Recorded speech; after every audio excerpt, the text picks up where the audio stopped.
আসসালামু আলাইকুম ভিউয়ার্স। বাংলাদেশের সর্বশেষ আপডেট সংবাদে আপনাদের স্বাগত। জানিয়ে দিব হাতে থাকা সর্বশেষ আপডেট বাংলা সংবাদ। প্রথমেই সংবাদ শিরোনাম। বিএনপি একমাত্র দেশপ্রেমিক দল বলেছেন আজাদ। এরপর জানিয়ে দিব দেশকে স্থিতিশীল করতে নির্বাচনের বিকল্প নেই। এদিকে আওয়ামী লীগ নেতার লিফলেট বিতরণ করায় আটক 4। এরপর জানিয়ে দিব রিমান্ড শেষে কারাগারে সাবেক সমাজ কল্যাণ মন্ত্রী। সর্বশেষ জানিয়ে দিব নির্বাচন নিয়ে তাড়াহুড়া করলে নতুন বাংলাদেশ দুঃস্বপ্নে পরিণত হবে। এতক্ষণ শুনছিলেন সংবাদ শিরোনাম, এবারে বিস্তারিত। তবে অনুরোধ থাকবে ভিডিওটিতে একটি লাইক করবেন এবং কমেন্ট করে জানিয়ে দিবেন কোন জেলা থেকে আপনি আমাদের এই ভিডিওটি দেখছেন। বিএনপি একমাত্র দেশপ্রেমিক দল বলেছেন আজাদ। বিএনপির পল্লী উন্নয়ন বিষয়ক সম্পাদক আলহাজ ফরহাদ হোসেন আজাদ বলেছেন, আমরা মাথা উঁচু করে বলতে পারি, আমাদের শহীদ প্রেসিডেন্ট জিয়াউর রহমান 1971 সালে স্বাধীনতা যুদ্ধের ঘোষণা দিয়েছেন। তিনি নিজে যুদ্ধ করে দেশকে স্বাধীন করেছেন। আমরা বিএনপি একমাত্র দেশপ্রেমিক দল, ধানের শীষ দেশপ্রেমিক। মঙ্গলবার 4 ফেব্রুয়ারি দুপুরে পঞ্চগড়ের বোদা পৌর বিএনপির দ্বিবার্ষিক সম্মেলনে প্রধান অতিথির বক্তব্যে তিনি কথা বলেন। ফরহাদ হোসেন আজাদ বলেন, আমরা শুনতে পাই একটি সংগঠনের শীর্ষ নেতা বলে বেড়াচ্ছেন বাংলাদেশে নাকি সেনাবাহিনী ও ওই সংগঠনটি একমাত্র দেশপ্রেমিক, আর কোনো দলে দেশপ্রেমিক নেই। এই পৌর সম্মেলন থেকে আমরা জানতে চাই 1971 সালে আপনার এবং আপনার দলের কি ভূমিকা ছিল, কোন সেক্টরে যুদ্ধ করেছিলেন। তিনি বলেন, কিছুদিন আগে একটি সংগঠনের সংবাদপত্রে মন্তব্য করা হলো, যেসব মুসলমানরা মুক্তিযুদ্ধে অংশগ্রহণ করেছিলেন তাদের নাকি তওবা করে আল্লাহর কাছে মাফ চাইতে হবে। 1971 সালে শেখ মুজিবুর রহমান তার স্ত্রী এবং সন্তানের মাসিক ভাতা কনফার্ম করে সমস্ত জাতিকে অন্ধকারে রেখে পাক হানাদার বাহিনীর কাছে আত্মসমর্পণ করেছিলেন। আমাদের নেতা শহীদ প্রেসিডেন্ট জিয়াউর রহমান যুদ্ধ করে প্রমাণ করেছেন তিনি দেশপ্রেমিক।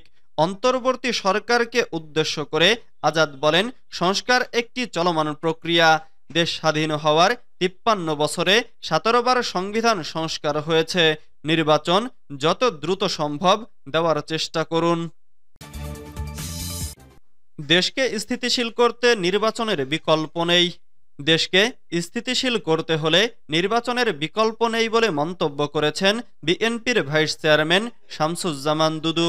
মঙ্গলবার 4 ফেব্রুয়ারি সকালে জাতীয় প্রেসক্লাবের সামনে বাংলাদেশ জাতীয়তাবাদী সাংস্কৃতিক দলের উদ্যোগে এক নাগরিক সমাবেশে তিনি কথা বলেন।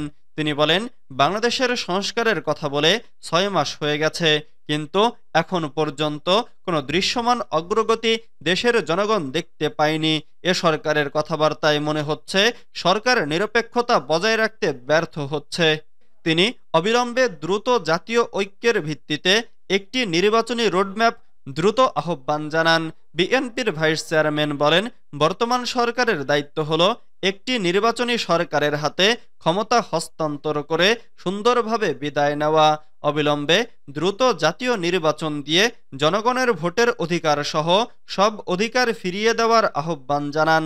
শেখ হাসিনার পতনের লক্ষ্য ছিল এক, এই কারণে দেশে বাকশাল গণতন্ত্র প্রতিষ্ঠার জন্য, সুশাসন প্রতিষ্ঠার জন্য মানুষ সংগ্রাম করেছিল 17 বছর। নাগরিক সমাবেশে বাংলাদেশ জাতীয়তাবাদী সাংস্কৃতিক দলের সভাপতি হুমায়ুন কবির ব্যাপারীর সভাপতিত্বে বিশেষ অতিথি হিসেবে উপস্থিত ছিলেন জাসাসের সাবেক সভাপতি রেজাবুদ্দৌলা চৌধুরী, বিএনপির নির্বাহী কমিটির সদস্য বীর মুক্তিযোদ্ধা বাবুল আহমেদ ও তাঁতি দলের কেন্দ্রীয় যুগ্ম আহ্বায়ক ডক্টর কাজী মনিরুজ্জামান মনির সহ আরও অনেকে। আওয়ামী লীগ নেতার লিফলেট বিতরণ করায় আটক 4। রাজশাহীর চারঘাটে আওয়ামী লীগের দলীয় কর্মসূচি অংশ হিসেবে তাদের সমর্থক ও কর্মীরা লিফলেট বিতরণ করার 4 জনকে আটক করেছে পুলিশ। মঙ্গলবার 4 ফেব্রুয়ারি তাদেরকে জেল হেফাজতে প্রেরণ করা হয় বলে জানান চারঘাট থানার ওসি আফজাল হোসেন।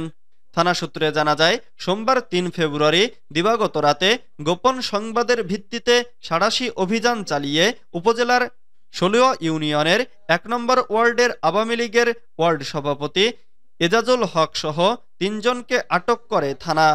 চারঘাট মডেল থানার ভারপ্রাপ্ত কর্মকর্তা আফজাল হোসেন বলেন, 5 আগস্ট মামলার এজাহারভুক্ত আসামি ও আওয়ামী লীগের দলীয় কর্মসূচির সময় লিফলেট বিতরণ করায় তাদের আটক করা হয়।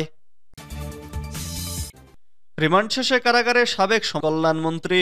আওয়ামী লীগ সরকারের সাবেক সমাজ কল্যাণমন্ত্রী নুরুজ্জামান আহমেদকে 5 দিনের রিমান্ড শেষে কারাগারে পাঠানোর আদেশ দিয়েছেন আদালত। আজ মঙ্গলবার বিকেলে রংপুরে বৈষম্যবিরোধী আন্দোলনে নিহত মাহমুদুল হাসান মুন্না হত্যা মামলায় গ্রেফতার নুরকে রংপুর মেট্রোপলিটন ম্যাজিস্ট্রেট আদালতে হাজির করা হয়। এ সময় আসামি পক্ষের আইনজীবী সাইদ কামাল ইবনে খতিব জামিন আবেদন করলে বিচারক দেবী রানী রায় জামিন করে কারাগারে পাঠানোর নির্দেশ দেন। তবে সাবেক এই বিরুদ্ধে নতুন করে রিমান্ড আবেদন করেনি পুলিশ। এর আগে গত শুক্রবার মেট্রোপলিটন ম্যাজিস্ট্রেট 3 আদালতের বিচারক রানী রায় নুরুজ্জামানের 5 দিন রিমান্ড মঞ্জুর করেন।